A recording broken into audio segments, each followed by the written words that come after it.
Comme Quentin, j'ai été une cancre, une vraie. Nous avons été méprisés, rejetés, sans aucun avenir. Jusqu'au jour où sur notre chemin, quelqu'un nous a tendu la main. C'est ce qui est arrivé aussi à Jean-Michel Apathy, à Bernard Campan, Linda Elia, Thierry Marx ou encore Marc Puch.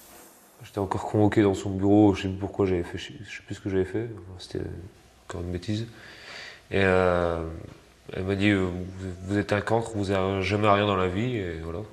Donc quand elle te dit ça, un proviseur quoi, qui dit ça à un élève. Quoi. Enfin moi maintenant, avec du recul, quand je pense à ça, je trouve ça assez grave. Quoi. Enfin pour moi c'est grave. Quoi. De dire que c'est un jeune, t'as pas le droit de dire c'est un jeune. Quoi. Tu te dis voilà quoi, qu'est-ce que je veux devenir quoi. Il y a personne qui se préoccupe vraiment de toi, à part mes parents et puis 2-3 personnes, mais sinon. Enfin, je veux dire, t'es mis de côté, quoi. T'es mis sous le banc de touche, quoi. Parce que voilà, tu fais pas l'effort, donc nous on fera pas d'effort pour toi. En gros, c'est ça, quoi.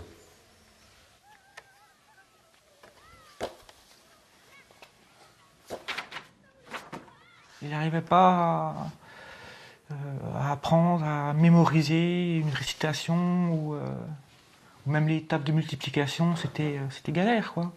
Donc je les faisais tout le temps copier.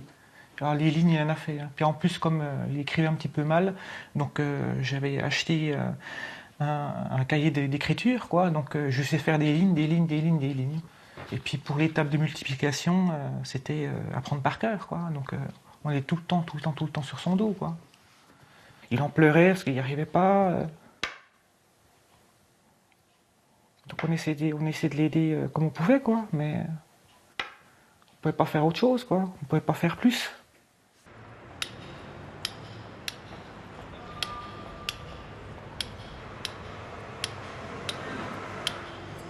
Moi, les systèmes scolaires, je ne me suis jamais retrouvé. Je m'isolais volontairement, j'étais toujours au fond de la classe, jusqu'au jour où j'avais un proviseur qui m'avait dit à l'époque « De toute façon, en plus, vous êtes un imbécile, vous ne ferez jamais rien ».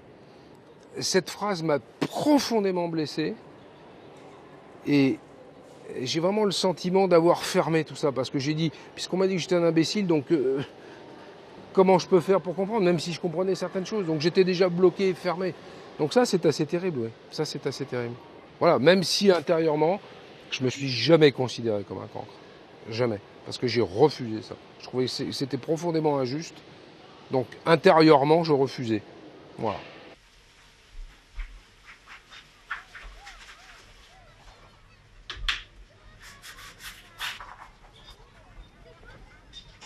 On nous met de côté, on nous punit, on dit qu'on est dyslexique, qu'on est cancre, qu'on est nul, qu'on fait plein de fautes d'orthographe et tout s'abat sur nous, quoi. C'était terrible. Je revois ma mère qui revenait du rendez-vous de la directrice. Elle était en larmes et elle s'acharnait. Et fais comme tes cousins. Pourquoi tu lis pas? Et puis on me disait ça et moi je pouvais en fait. J'étais incapable de faire tout ça. Donc les maîtresses se sont quasiment vengées sur moi, se sont acharnées. On m'a dit, toi, tu dois aller, tu dois pas faire partie de la classe. Donc, comme on est obligé de t'intégrer, que tu es obligé d'être là, il faut aller en quarantaine. Donc, on m'a mis 40 jours au fond d'une classe à ne pas participer à l'école, à la classe. Donc ça a été assez... J'étais tranquille au moins.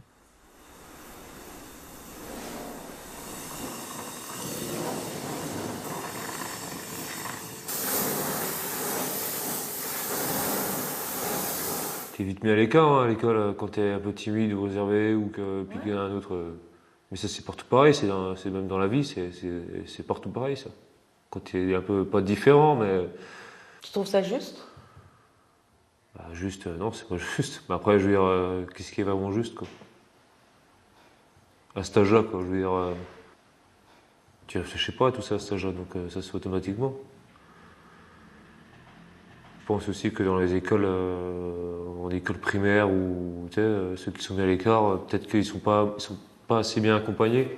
Pour un petit troupeau d'élèves qui se passe à côté, bah ma foi, c'est tout, ça passe à côté, quoi, voilà.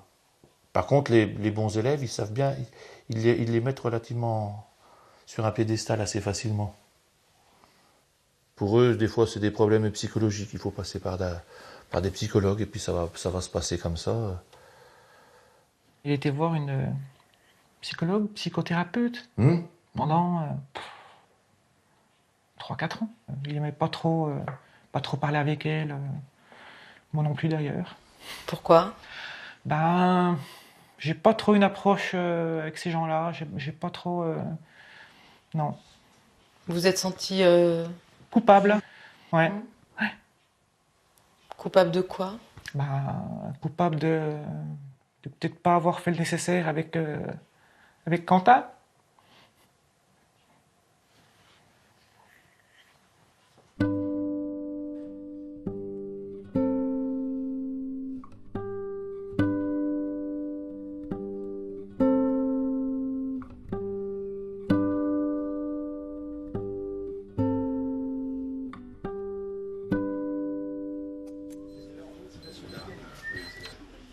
Alors, on y va.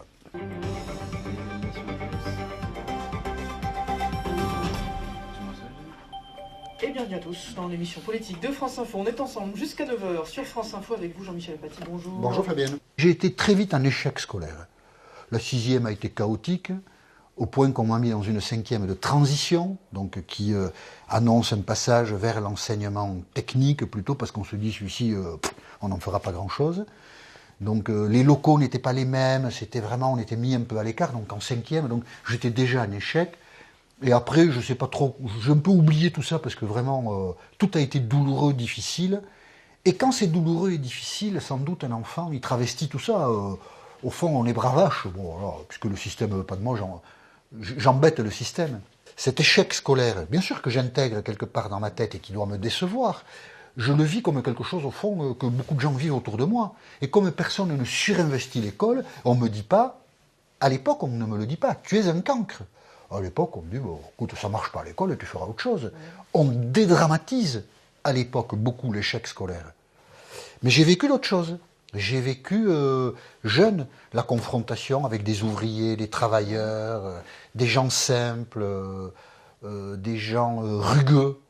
J'ai vécu des expériences, j'ai vécu la vie, quoi. J'ai vécu ça, jeune, très jeune, dans des aspects qui sont positifs et négatifs.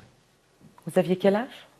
À partir de 14-15 ans. Voilà, pendant que les autres étaient sur les bancs de l'école. Bien sûr. Les autres étaient protégés d'une certaine façon, livrés à cette activité passionnante, parce que ça nourrit les êtres humains, les activités intellectuelles.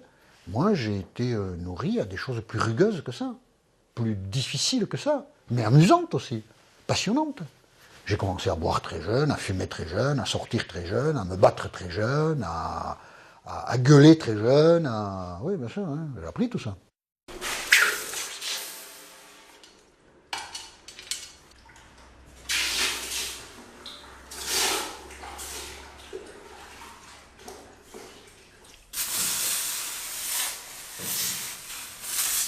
Le soir, quand il fallait rentrer, il fallait faire les DM de Malte, tout comme ça et tout. C'était la croix à la bannière avec mon père. J'attendais qu'il me fasse mes devoirs, quoi. Mais bon, il ne le faisait pas, donc du coup, je les faisais, mais il restait à côté de moi, et si je me rappelle, c'était horrible. Je détestais ça, quoi. Parce que des fois, je m'énervais, quoi. Je claquais tout, et je partais de ma chambre, parce que j'en avais marre, quoi. Puis des fois, ça partait en clash, limite à manquer de respect à mon père, quoi. Alors que je suis pas du tout comme ça, quoi. Mais il n'empêche que tu m'as dit, mes parents, ils n'ont jamais lâché. Ah non, bah non, mais c'est encore pour ça que j'arrive aussi encore aujourd'hui, parce qu'ils ont eu du courage. Ouais. Et s'ils avaient lâché? Bon, ils n'auraient pas lâché. J'imagine même pas, ils n'auraient jamais lâché, donc. Mais s'ils avaient lâché? Pour moi, c'est pas possible, c'est pas envisageable, j'arrive pas à m'imaginer s'ils avaient lâché. C'est si plutôt j'aurais continué, par exemple, dans la voie où j'étais parti, avec des délinquants, quoi, il faut le dire, hein, je veux dire, faut rien cacher, un délinquant, j'ai rarement vu un délinquant qui se tapait des mains en maths, etc. Je veux dire, un délinquant, il n'y a pas que ça, le délinquant, mais il y a plein d'autres choses, c'est compliqué, enfin, je sais pas. On dit les cités et tout, mais je veux dire, tous ces gens qui sont dans les cités ou ces trucs-là, je veux dire, est-ce qu'ils ont été accompagnés? De la même manière que ceux qui vivent, est-ce que c'est ça? Moi, je pense pas.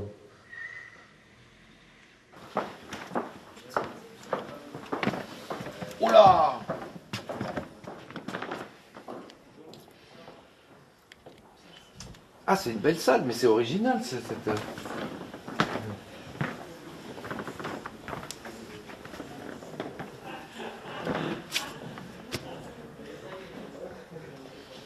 il faudrait que je la photographie. J'ai pas mon téléphone. J'aime bien faire une petite photo de la salle. C'est en quatrième que une copine qui m'a dit, mais Bernard, faut que tu fasses gaffe parce que si tu continues comme ça, tu vas redoubler. Et voilà. Et là, ça a été le ting. Quoi? Redoubler? Moi, fils de prof? C'est pas possible. De quoi elle me parle? Redoubler. Et donc j'ai commencé à m'intéresser un peu à ça. Et je crois que c'est là où tout m'est apparu, que j'avais des très mauvaises notes partout. Alors je devais les dissimuler certainement, parce que je me rendais compte que pour mes parents, il valait mieux les dissimuler, mais je me rendais pas compte des conséquences, quoi. Pas du tout. Et la prof de français, alors j'ai oublié son nom, mais je l'ai pas oublié. Ah là là, quelle vache, quelle peau de vache. Et qui dit, bon, voilà, je vais vous annoncer ceux qui redoublent. Et elle commence par, je me souviens, c'était par ordre alphabétique, Amiro, un garçon qui s'appelait Amiro, bon, Amiro, et qui explique pourquoi Amiro redouble. Je vous l'avais dit, Amiro, vous n'avez pas fourni le travail nécessaire, etc. Et vous ne fournissez aucun travail, comme Campan, parce que Campan redouble, évidemment, et voilà. Et moi, j'ai eu droit, juste à ça, quoi. Espèce de coup de couteau, de coup de sabre, Campan redouble. Aujourd'hui, à 58 ans, j'en parle et ça me retourne, quoi. Bon, avec toute la distance que j'ai aujourd'hui, je vois que c'est un point central, voilà, qui est là. C'est étonnant. Donc, j'ai pas eu droit aux explications. J'ai pas été, voilà, j'ai pas été considéré. Voilà, il y a une espèce de coup de massue ou de décapitation. Campan redouble, comme Campan, évidemment. Campan redouble.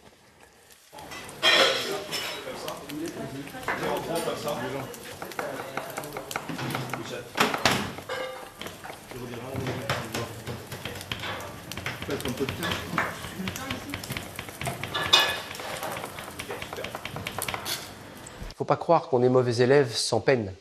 Enfin, à mon époque, surtout pas. Donc, il y a la honte. La honte, malgré les efforts, de ne pas rendre des copies avec des notes qu'on aurait espérées. La honte de ne pas avoir compris. Donc, la note est la sanction. Et c'est une sanction qui va être la risée de l'ensemble et des élèves et des enseignants. Et puis, le rôle du perdant, finalement. Vis-à-vis de votre copain, vous pouvez arriver à donner le change en disant « oui, mais je suis baraqué, vous allez voir, si vous venez m'emmerder, ça va friter ». Et puis, vis-à-vis de vos parents, ben, vous êtes celui qui ne réussit pas. Vis-à-vis du corps enseignant, vous êtes celui qu'il va falloir sortir du système et qui n'a rien compris. Qui n'a rien compris à leur système.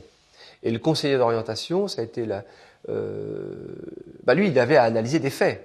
Les faits, c'est que j'étais déscolarisé. Les faits étaient que je ne suivais pas au collège, que je n'avais pas le niveau pour aller au collège et que de toute façon, les gens comme moi devaient aller en mécanique générale. Et c'était la seule option du Val-de-Marne. C'était la seule option. Donc, il n'en avait pas d'autre. C'est-à-dire que quand j'ai dit je voudrais faire l'école hôtelière, je ne lui parle pas de boulangerie. Moi, ce qui m'avait fait rêver, et ce que je n'ai peut-être pas osé dire à l'époque, c'est que dans le quartier de ma petite enfance, ce qui me faisait rêver, c'était le boulanger. Mais le type, il n'avait pas ça dans son catalogue. Il avait, pour des personnalités comme la mienne, la possibilité d'aller, comme 90% des gens de la cité des Beaux-Labés ou de la cité des Boulereaux, allaient en mécanique générale. L'école lui a dit à lui et à d'autres, vous êtes des cancres, vous ne ferez rien dans votre vie. Et je ne vais pas dire le mot abruti, parce qu'il y a eu des mots forts qui ont été dits, je n'ai pas le souvenir exact, mais vous finirez en apprentissage. Vous n'êtes pas bon, vous êtes mauvais, montrez du doigt. Vous finirez en apprentissage. Il rentrait à la maison, il dit, moi je ne suis pas débile, je ne veux pas aller en apprentissage. L'apprentissage, il paraît que c'est pour les débiles. Il finit par croire qu'il est bête quand même. Parce qu'il y a très peu de gens qui lui ont dit qu'il pouvait faire quelque chose.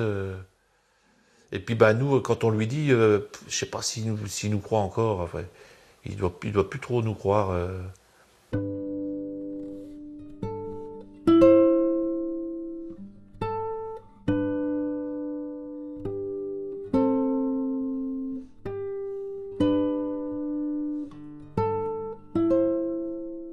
Quelle orientation tu choisis après la 3e? Eh ben, déjà, en fin de 3e, je voulais rentrer dans un lycée de mécanique viticole. Et j'étais sur liste d'attente, une liste d'attente parce qu'il y avait les bulletins. Et forcément, il fallait avoir la moyenne à certaines matières et puis sur du long terme. Mais moi, c'était pas le cas, donc du coup, ça s'envole. Et puis là, j'ai un doute. Je sais pas quoi faire, quoi. Il y a une barrière qui se met devant moi et je peux pas y accéder parce que j'ai pas forcément fait les efforts nécessaires ou j'ai pas forcément su suivre correctement en cours. Et là, tu te dis, mince, je vais faire quoi? Donc du coup, je suis quand même rentré en apprentissage, mais dans un lycée au Mar d'Or. Enfin, c'est un lycée à côté de Dijon. Là, c'est pas la même ambiance. Ah là, il n'y a pas de test, il n'y avait rien. Là, je veux dire, là, il faut remplir le CFA, là. Et là, c'était pas la meilleure de mes années aussi, parce que j'étais vraiment dans un CFA où il y avait vraiment beaucoup de délinquance et beaucoup de... Même 2-3 qui sortaient de prison, qui étaient dans notre classe. C'était un peu les délinquants, donc tout le monde les craignait. Enfin, je veux dire, c'était vraiment un autre monde. Et toi, tu te retrouves là-dedans, quoi. Tu te dis, c'est ça, ceux qui sont en échec, ils sont obligés de se retrouver avec toute cette délinquance. Après, je dis pas qu'il faut forcément les mettre de côté ou pas, mais je veux dire, c'est dur quand même. Tu arrives là-bas pour apprendre un métier, tu te retrouves dans une classe où même le professeur, il connaît à peine son métier, quoi. Je veux dire, enfin voilà, quoi. Je veux dire, c'était...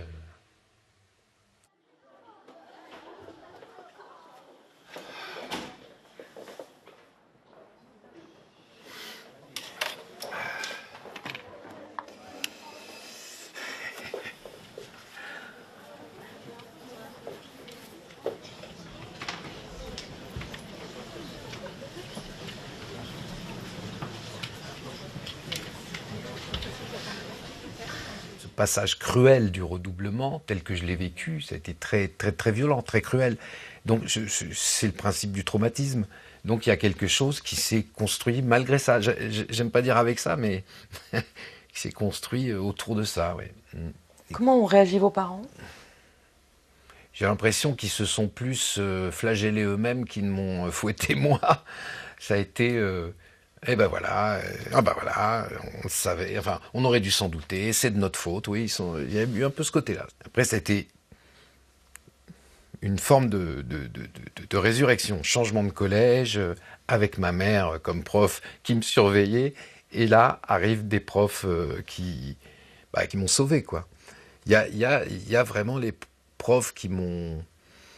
Voilà, c'est des mots, mais c'est ressenti comme ça, qui m'ont assassiné, et puis d'autres qui m'ont sauvé.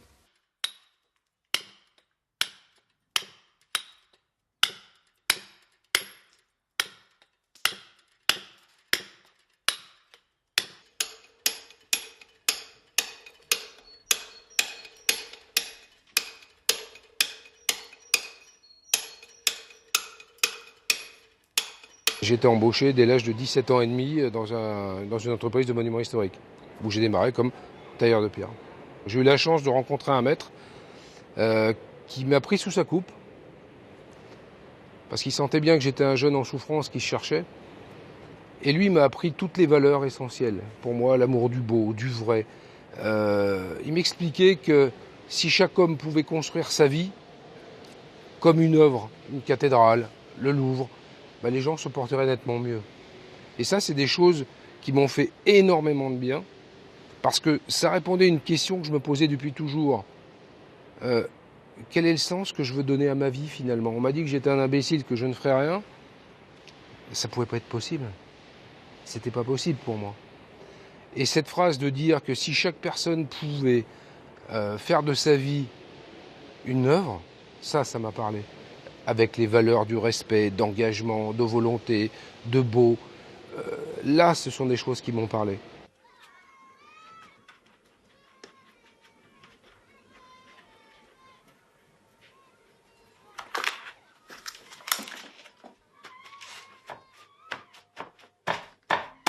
Jusqu'à 20 ans, j'ai aucune rencontre. Personne pour m'aider, que des gens pour m'humilier, pour me regarder comme une pestiférée, une personne bizarre. La pauvre. Elle a intérêt à bien cuisiner, pour avoir un mari, pour garder son mari. Enfin, j'entendais de ces choses.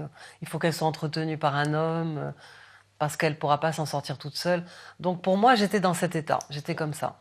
Mais je savais qu'au fond de moi, j'avais mon jardin secret et qu'autre chose allait me sortir de là et me sauver. Et j'ai eu une très très belle rencontre, c'est mon professeur Gonzalo Belmonte, mais bien après, qui m'a sorti de là et qui m'a écouté, qui m'a accompagné, qui a accompagné mes envies, mon discours, qui j'étais. Il m'a juste donné des petites bases de technique de la peinture, mais après, il accompagnait mon geste. Tout ce que je pouvais faire, il le commentait. Et c'était pas nul, c'était bizarre. J'ai dit, tiens, il m'a dit justement, c'est ça, tu tiens quelque chose. Et enfin, on me regardait pour ce que je sortais de moi. Et ça, lui, il m'a sauvé vraiment. Hein.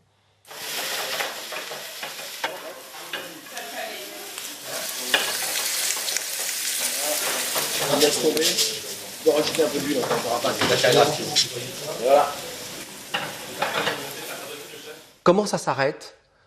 Ça s'arrête quand je prends confiance en moi. Et comment j'ai pris confiance en moi ? C'est que ma mère en avait ras-le-bol que je me bagarre toutes les 5 minutes. Mon père aussi, il me disait, mais tu sais, il y a des sports où on peut se bagarrer et tu auras beaucoup moins de problèmes. Et il y a 2 options dans la cité. Il y avait de la boxe au ring montreuillois et il y avait du judo à Champigny. J'ai choisi les 2 options, boxe et judo. J'étais plus débrouillard dans le judo, donc j'ai continué dans le judo. Mais physiquement, ça m'a donné confiance en moi. Et en même temps, ça m'a éloigné du petit groupe qu'on avait formé dans la cage d'escalier. Et cette espèce de confiance que j'ai idéalisée probablement m'a fait, à 15 ans, quitter l'univers de la cage d'escalier et de la cité. C'est d'avoir accepté une autre forme de cadre éducationnel que celui de l'école. Et grande chance pour moi, je vais découvrir un autre cadre éducationnel qui va être les compagnons des devoirs. Et les compagnons des devoirs, eux, vont me dire, nous, on est la noblesse de l'ouvrier. Or que je venais d'une cité où l'ouvrier était quelque chose qu'on devait plutôt mépriser, une espèce de chair qui était là, qu'on pouvait utiliser, corvéable à merci. Eux vont me dire, non, nous, on est l'élite du monde ouvrier.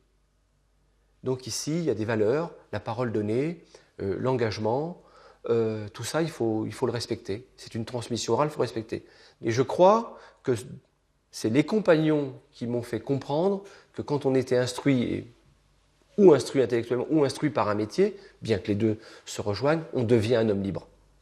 Libre de choisir sa destinée et son projet. Et ça, je le dois aux compagnons des devoirs. Pourquoi là-bas, il y a du sens pour vous et que vous lâchez prise ?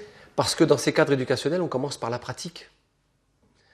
Donc, quand on vous dit, tous les matins, tu vas avoir 3 litres de crème pâtissière à faire, et qu'arrive le printemps ou l'été, où on vend moins de crème pâtissière, il faut la diviser par 3. Ah ! Et là, il y a un ancien qui vous dit, attends, c'est pas dur, c'est une division, je te montre. Toi, tu traces tu mets un chiffre là, et tu apprends. C'est pas comment j'apprends la division, c'est pourquoi je l'apprends. À quoi elle va me servir ? Et ça devient un outil utile. Je me souviens de ma première plaque sur laquelle je devais écrire « Joyeux anniversaire ». Je ne savais pas écrire « anniversaire ». Vous voyez la peine que c'est pour un ouvrier de ne pas avoir d'un apprenti, de ne pas oser dire « Est-ce qu'il y a un « e » à la fin ou est-ce qu'il n'y a pas de « e » ? Et on était là à tous s'interroger entre apprentis. Est-ce qu'il y a un « e » ? Alors oui, il y en a un. Non, il n'y en a pas. Mais si, il y en a un. Alors je ne sais plus. Et qu'un ancien, nous voyant paniquer un petit peu là-dessus, prend joyeux anniversaire, l'écrit au cornet et l'affiche dans le laboratoire. Il ne nous dit pas, vous ne savez pas écrire. Voilà comment ça s'écrit. Et il ne nous le dit pas, et il l'affiche. Vous vous rendez compte que ça vous dénoue l'estomac. Vous allez oser aller passer votre permis de conduire, vous comprenez ce que vous lisez. Vous comprenez l'équation du freinage qu'il faut apprendre pour apprendre à freiner.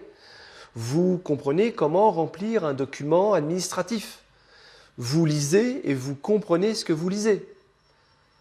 Et là, apprendre devient du plaisir. Et plus une torture. Ça change tout. Ça change tout.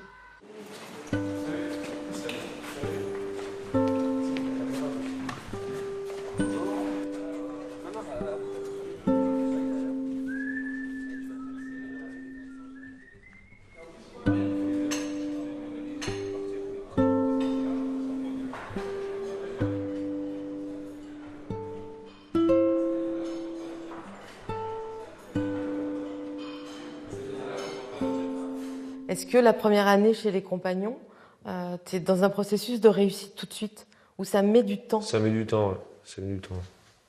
Je m'accroche, quoi. Ça met du temps, mais ouais. Pourquoi ça met du temps? Parce que j'ai toujours pris du temps pour tout faire, donc voilà, c'était ma façon d'être, et puis... Mais ça met du temps, quoi. Mais par contre, chez les compagnons, on te laisse prendre ce temps? Ah ouais. Ah ouais. Chacun avance à son rythme. Il n'y a personne pour te dire t'arriveras jamais à rien. Enfin, je veux dire, c'est vraiment... Ils font confiance, et puis dans tes moments de faiblesse et tout, tu sais qu'il y a toujours quelqu'un pour t'épauler, pour te remonter le moral, ou pour te conseiller, ou pour te... Voilà. C'est ça qui est bien aussi. Quand tu arrives à 18-19 ans, tu sors d'un échec, tu sors de quelques années pas forcément faciles, et t'arrives et tout de suite on te fait confiance, voilà, quoi. C'est pas parce que on te faisait pas confiance avant que nous on va pas te faire confiance, quoi. Voilà, c'est un peu ça, quoi. Et justement, est-ce que cette confiance qu'on t'accorde, est-ce que ça transforme ton être? Ah bah oui, c'est sûr, hein, je veux dire, ça te rassure, et ça te donne envie aussi d'y aller un peu plus de l'avant, quoi, et dire moi aussi un jour j'ai envie d'être à votre place, quoi.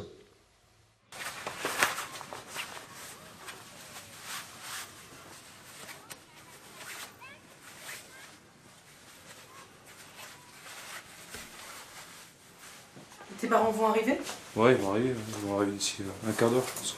Et comme c'est ma dernière fois que je suis itinérant, ma dernière, on va dire, dernière étape sur le Tour de France, et je voulais vraiment qu'ils viennent, comme c'est moi aussi qui organise, ça.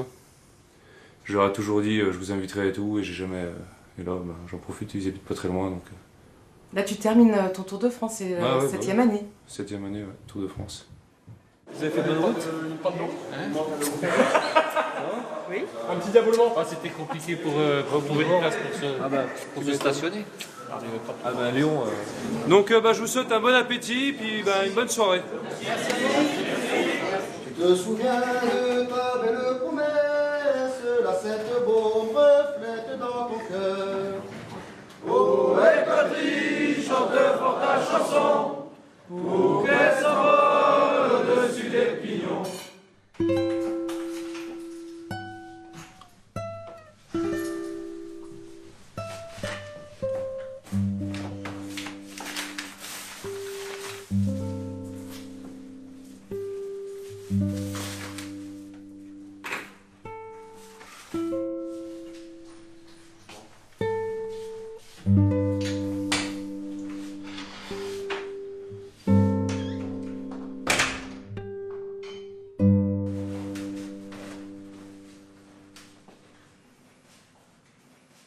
Le 29 août exactement, je prends prise de fonction, donc pour être prévôt d'un centre de formation chez les compagnons, à Strasbourg.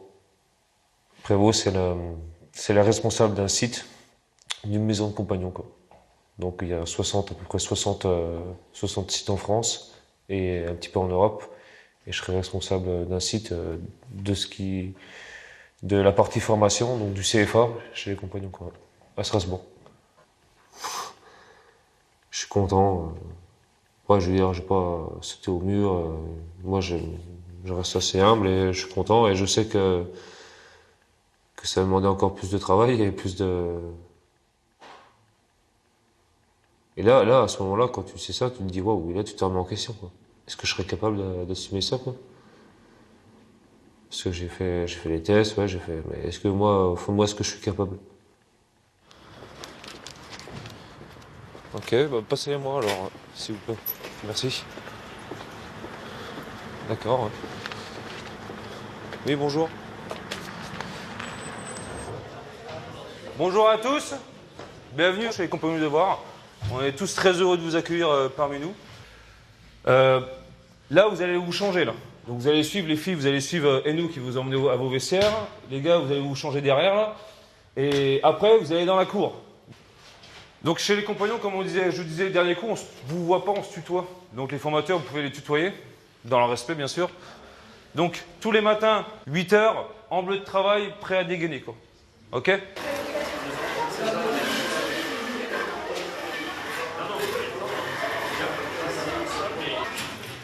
Putain, mais vous avez bombardé là. Vous avez déjà fini votre mur d'allo quoi. Putain, ça rigole pas quoi. Vache. Dans la liste du matériel, elle voit Serge. Je ne savais pas ce que c'était Serge. Ah ouais? Ah, vache. Ah bah, ok.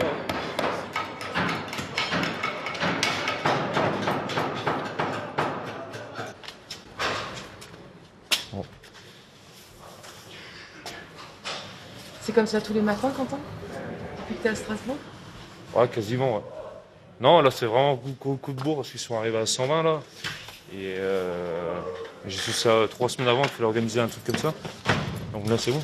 Et les jeunes, là, c'est des étudiants architectes? Ouais, en première année. D'accord. En première année, t'as du feu, s'il te plaît?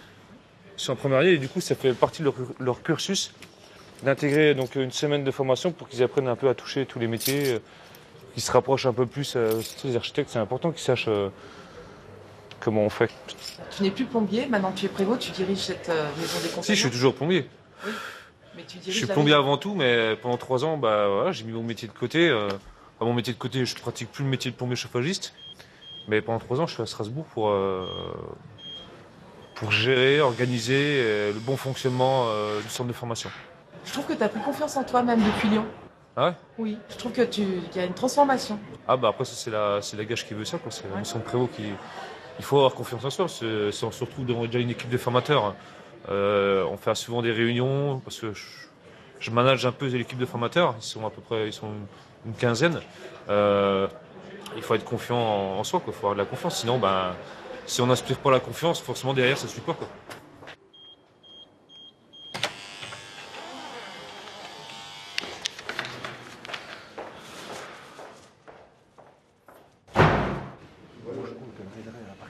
Et gérer toutes les sons de projet.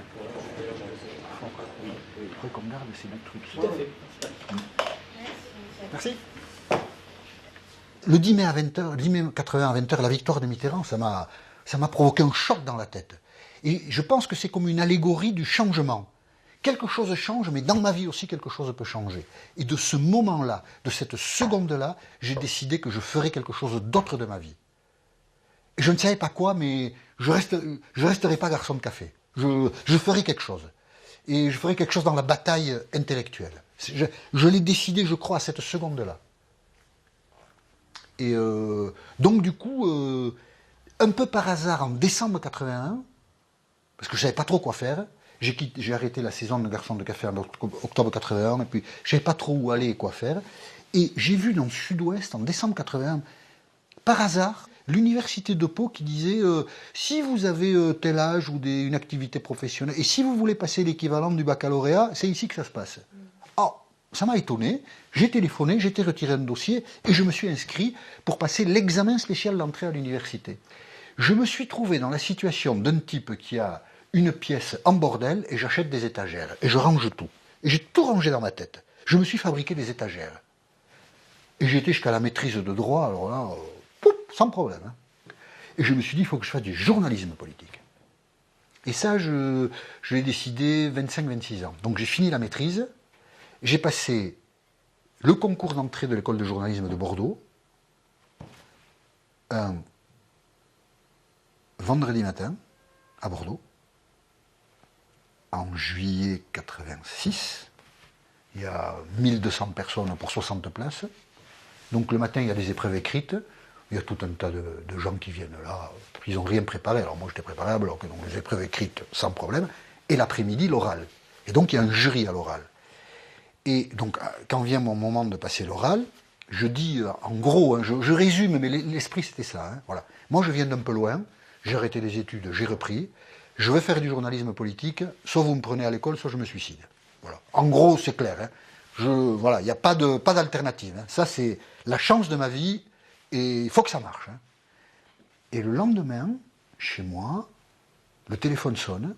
La directrice de l'IUT, qui était dans le jury, mais je ne le savais pas, qui s'appelle Edith Raymond, voilà, m'appelle et me dit je vous appelle parce qu'on s'est dit qu'on n'allait pas vous laisser attendre jusqu'en septembre. Hein, parce que, bon, on a compris que. Alors, on va vous prendre, hein, donc vous inquiétez pas. Je lui ai fait peur, je crois. Vous inquiétez pas, voilà. Ne vous suicidez pas. Ouais, en gros, c'était ça, quoi. Alors, le mot suicide est excessif, bien sûr, mais je leur ai dit que, voilà, c'était énorme, quoi, pour moi. Voilà, ça, il fallait que je le réussisse, quoi. Sinon, voilà. Et donc, ma volonté, plus la confiance et l'aide de certaines de ces personnes ou de certaines de ces institutions, m'ont permis de donner à ma vie un contenu qui m'a beaucoup nourri, dont je suis heureux, à titre individuel. Il faut en avoir conscience. On vit dans une société où on a ces outils-là. On les dénigre beaucoup, peut-être parce que par certains aspects ils sont critiquables, voilà. On les dénigre beaucoup, mais ils peuvent aussi apporter quelque chose.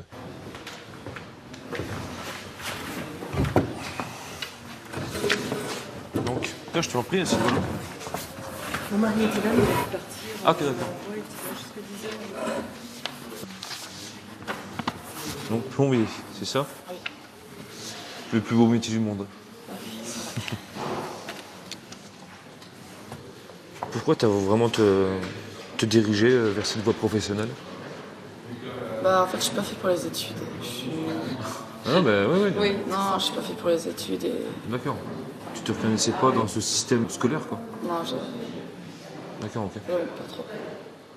Ouais, bah oui, parce qu'il compte vraiment venir ici, et puis...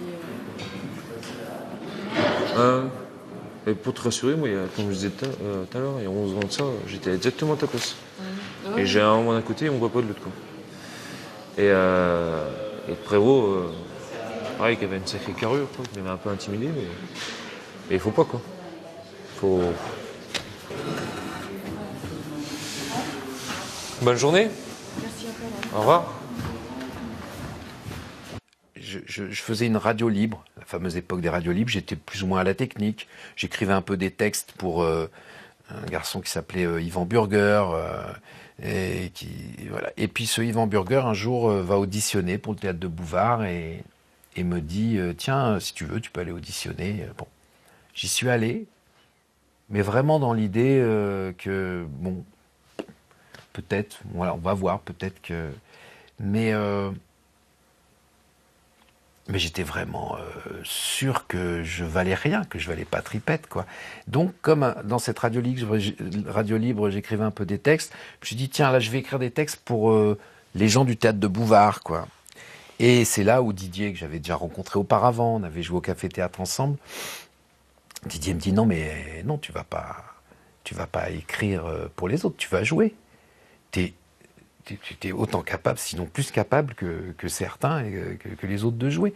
Et c'est vraiment Didier qui m'a relevé un petit peu comme ça par le col. Je me souviens, moi j'avais l'impression que j'usurpais totalement ma place, quoi. Mais malgré tout, l'aventure des inconnus a commencé plus tard, mais déjà se profiler avec je me cache dans un groupe. Bon, on me dit que je vaux quelque chose. Ils sont bien gentils, mais je vaux rien. Enfin, voilà. Mais ça évolue quand même.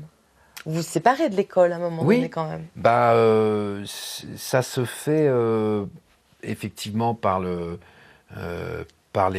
retours que la vie nous donne, du succès que le métier nous a donné. Mais c'est toujours comme une bête qui est tapie dans l'ombre et qui est prête à bondir, comme je le disais tout à l'heure, un mauvais film, enfin non pas un mauvais film justement, un film en tout cas qui marche pas et bing, ça me ramène au redoublement.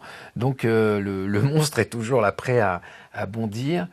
Alors qu'est-ce qui change? Il est moins prégnant, moins présent, il vient de moins en moins souvent et c'est de moins en moins fort. Et grosso modo, c'est une liberté qui s'acquiert par rapport à ça. Mais la chose est là, si c'est marqué au fer rouge, comme disait, c'est une image, ça laisse une cicatrice, elle fait plus mal, la cicatrice, enfin, ça fait plus mal, mais il y a toujours une marque. Je marchais dans la rue et j'ai buté contre un agenda, un carnet d'école, un carnet de texte d'une petite fille. J'ouvre ce carnet et à la marge, justement, toujours la marge, je vois de sublimes dessins qu'elle avait dessinés en écrivant ses devoirs à côté. Et je vois ça et je dis, mon Dieu, sa mère a jeté ça, c'était dans les poubelles. Elle n'a pas vu ces dessins merveilleux qui étaient pour moi des trésors. Et je me suis vue dans ces dessins. Voilà, j'étais à la marge, j'ai dessiné. C'était moi à la poubelle. J'ai arrêté la peinture pour un temps et j'ai dit, voilà, c'est ça ce que je vais faire. Je vais aller faire les poubelles des écoles. Et je vais leur dire comment prouver qu'il n'y a pas de camp, que ça n'existe pas. En sortant les déchets des classes et leur dire, regardez ce que vous jetez. Vous jetez l'origine, la genèse de la peinture. Et pendant 2 ans, je n'ai que 2 cesse, je faisais les poubelles des écoles. Que ça.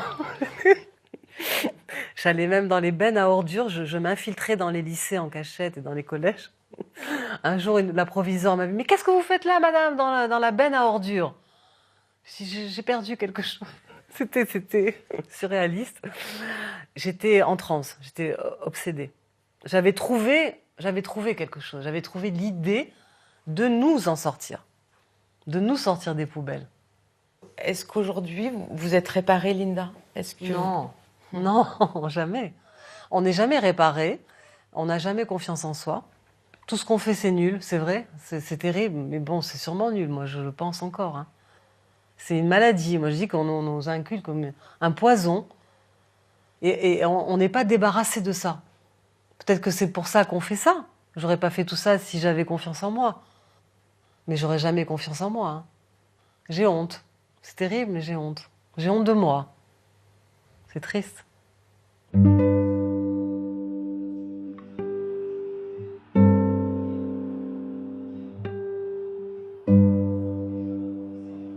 vache, 4,3 en maths. Putain, j'étais si mauvais que ça. Quand tu rencontres des nouvelles personnes qui ne te connaissent pas quand tu étais plus jeune, est-ce que ton échec scolaire ou ta difficulté scolaire, c'est quelque chose dont tu peux parler sans tabou ou est-ce que ça te gêne? Ouais, ça gêne toujours un petit peu, quoi. Ouais. T'as toujours peur du regard des autres, après, voilà, c'est comme ça. Hein. T'as toujours peur du regard des autres, ce qu'ils peuvent penser sur toi et tout, mais après, il faut des préjugés, des trucs comme ça, mais après, il faut... C'est là où il faut être fort, quoi. C'est là où... C'est parce qu'on est en échec qu'on peut pas y arriver, quoi. Autre part, quoi. Qu'on n'a pas sa voix, qu'on ne peut pas faire un bout d'histoire, ouais, enfin, qu'on trouve pas sa place, quoi, tout simplement. Je pense que quand on passe par certains maillons de la chaîne, vous avez toujours du mal à trouver votre place. Oui, lâcher la main du passé, c'est une grande théorie. Mais il y a des frustrations, des blessures de votre passé qui sont encore là, qui sont des fois encore douloureuses. Alors est-ce que je trouve ma place dans certains univers, du luxe, de ce qu'on appelle la bonne société? Je ne suis pas sûr. J'ai encore besoin maintenant de retrouver de l'énergie des fois dans les quartiers que j'ai connus et de dire dans ces quartiers, si j'ai pu entrevoir un tout petit peu de succès, alors vous pouvez le faire aussi. C'est du domaine du possible. Mais je crois que l'extraction sociale d'où l'on vient, on ne l'oublie pas facilement. Il ne faut pas oublier que la France, c'est fils d'eux ou élève d'eux. Ça reste encore ça. Donc c'est ça qui est compliqué pour des gens qui viennent du type de quartier dans lequel je viens. Donc je reste un individu atypique. Alors on m'accepte parce que je fais partie de ces gens qui ont sorti des rames de 15 mètres de long pour essayer d'être restés sur le top niveau, sur le devant de la scène. Mais je sais que au premier moment où je baisserai la garde, j'aurai beaucoup de mal à me relever. Donc je sais que rien n'est jamais acquis. Je sais que par rapport à mon extraction sociale, qui me donne une vraie force aujourd'hui, eh bien, je connais la règle du jeu. Je connais la règle du jeu. Et je sais qu'on nous fait payer encore notre niveau d'extraction sociale. Et le fait de ne pas être fils 2 ou élève 2, si vous prenez un tableur Excel et que vous rentrez les réussites sociales dans différents métiers, et notamment dans le mien, que je connais bien parce que c'est une expérience que j'ai faite, vous vous apercevez que c'est beaucoup plus facile si vous avez été un très bon élève d'école hôtelière ou si vous avez été l'élève d'un grand pour gravir la hiérarchie. Si vous avez travaillé avec un meilleur ouvrier de France, vous avez plus de chances d'être meilleur ouvrier de France. Si vous avez travaillé dans un univers de triplement étoilé et vous êtes fils ou élève 2, eh bien, vous avez plus de chances d'arriver. Ça, c'est du concret, ce sont des faits, on peut le quantifier. Donc voilà, et c'est un peu le reflet aussi de ce qu'est ce pays, encore à cette fin de XXe siècle, mais dans ce XXIe siècle, de se dire, bah, si tu n'es pas fils 2 ou élève 2, bah, ton réseau, tu ne l'as pas. Et quand on crée Cuisine Mode d'Emploi, c'est la réflexion qu'on a. Pourquoi on le ferait? Pour créer un cadre éducationnel choisi par le candidat et ensuite lui proposer un réseau qui va lui permettre l'épanouissement. Et de considérer, et que l'ensemble de mes collaborateurs ici le savent, considérer qu'il n'y a pas de personne faite pour l'échec et qu'il n'y a pas de quartier fait pour l'échec. Ça n'existe pas. On ne peut pas nous vendre ça. Donc ça, c'est vraiment l'ADN même de cette école. C'est exactement. Il n'y a pas de personne ne naît sur cette planète pour être dans l'échec. Quand il est dans l'échec, c'est qu'il n'y a pas de projet. C'est qu'on n'a pas su faire naître chez lui l'idée d'un projet. Et ce n'est pas des projets à 20 ans. Vous voyez, ici, c'est un projet à 12 semaines. Et 12 semaines, ce n'est pas 3 mois. Mais en 12 semaines, on est capable de se redresser et de regarder la vie en face telle qu'elle est et pas telle qu'on voudrait qu'elle soit.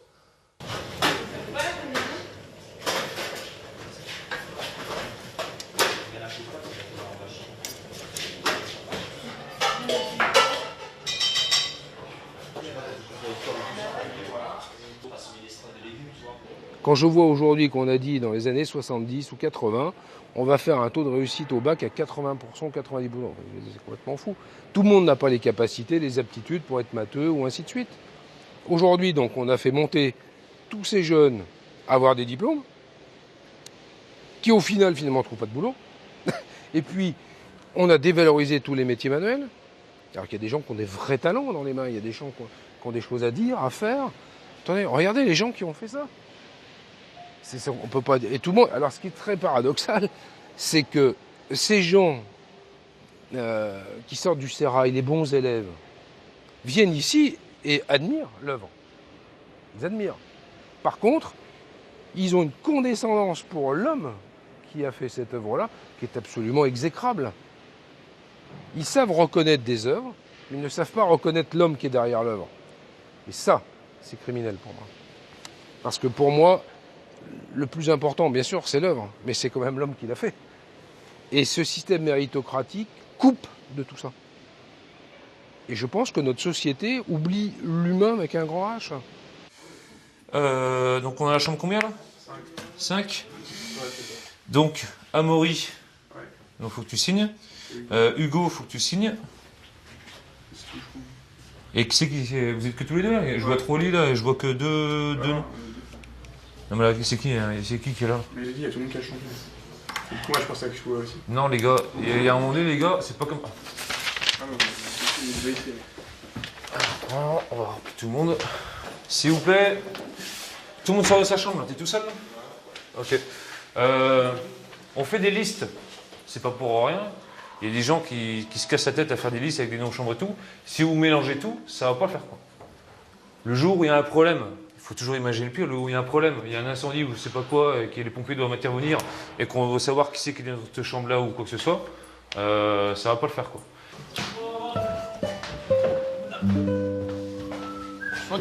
Pardon, excusez-moi. Oh là là. Voilà, ouais, non, chérie. Tu te dis, bah, ce que je fais, c'est utile. Tout simplement, quoi. Du moment que ça te plaît, tu te donnes les moyens. Et du moment que tu te donnes les moyens, tu es capable à beaucoup de choses. À de très grandes choses. La preuve, hein, comme beaucoup de choses, beaucoup de gens, là.